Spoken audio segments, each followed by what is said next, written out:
You don't have any magic? We did have it. It just poof, disappeared. Where is your magic? I'm sorry to say that this is not the cartoon you will be watching. The animation you are about to see is extremely unpleasant. If you wish to see a funny little cartoon about talking equines, there are plenty of them to go around on YouTube. Provided YouTube hasn't removed them at Hasbro's insistence, of course. However, if you like stories about existential dread, malevolent deities, and general mindfuckery, then stick around.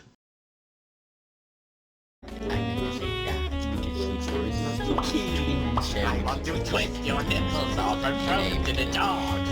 You scum! You low-corrosive lump of legal horror! You maniac bastard! I just had the weirdest dream. Weirder than the last one? I just know this isn't the first time you said, I just had the weirdest dream. But, while it's still fresh in your memory, why don't you tell me about the dream?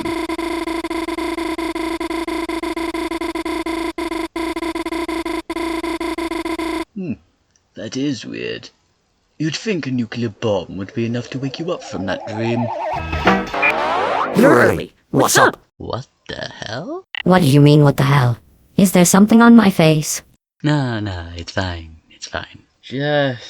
Just been having difficulty sleeping. YouTube's been going on a crusade to remove clips of various shows and movies off their site, and I'm left wondering to myself,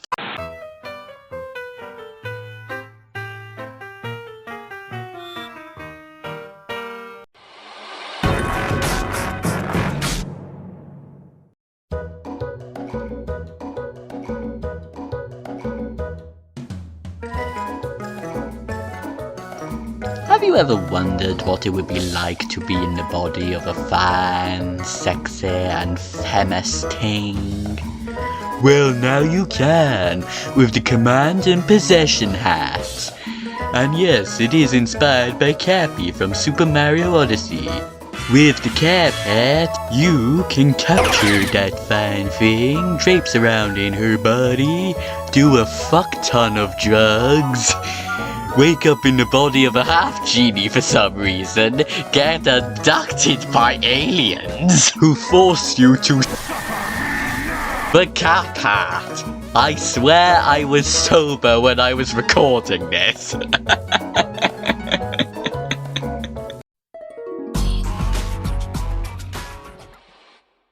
Anyway, that's not what I called you for. Look out your window. Do you see anything out of the ordinary? No, just bad weather. Wait a minute. Is that the moon? The moon? What the fuck? Why is the moon descending upon us? And why is it shooting Girardi out of its craters? The next day.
The next day.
You know what happened to Brian? I can't seem to find him on my Steam friends list and Discord friends list. Who's Brian? You know who Brian is. Albino rabbit, high-pitched voice, screamed out he wanted to twist your nipples off. Any of that ringing a bell?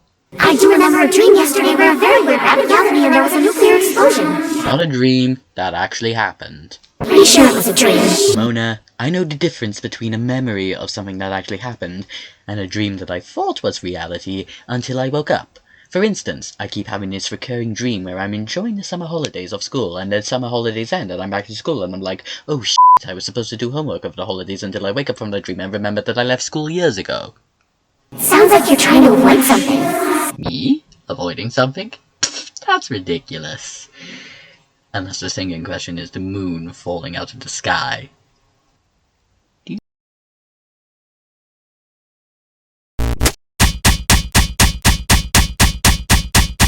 Take purchase of the merchandise. Mind if I cut this call short? I need to masturbate. He has been acting rather odd as of late, hasn't he? I'd tell you, but my name is not something a mortal tongue can pronounce. Although some people do try to be clever and acronymize it just because I always write it in all caps. Now, your boyfriend has been unable, or unwilling I should say, to perform the assignment I laid out for him. You ran off in the middle of such assignment. Au contraire. I was hoping you would perform the task at hand in your boyfriend's place. You see, I like to meddle in the affairs of my creations from time to time. Anything to get the attention of those I'd like to call the Watchers. No relation to the Watchers of Marvel Comics, I assure you. If you consider staying at home, doing drugs and masturbating your Vocaloids getting controlled by telepathic gorillas as a good reason.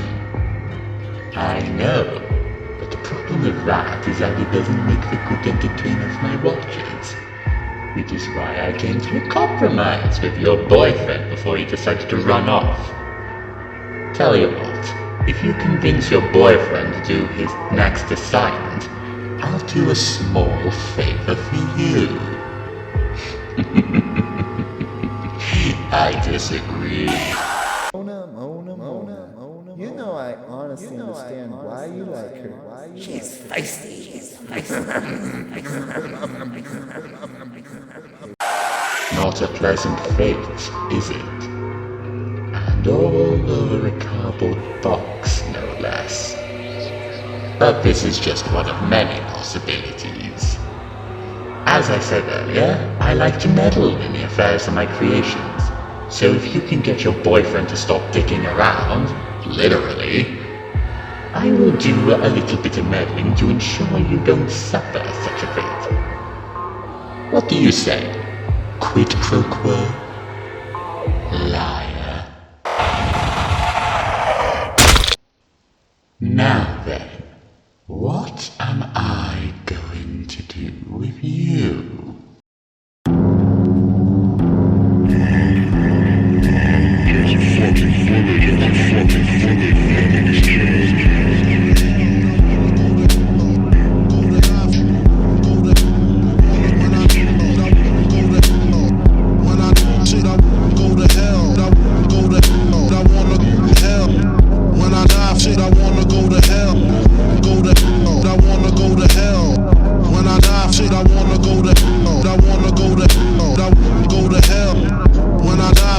wanna go to hell. I wanna go to hell. Shit, I wanna go to hell. I wanna go to hell. I wanna go to hell.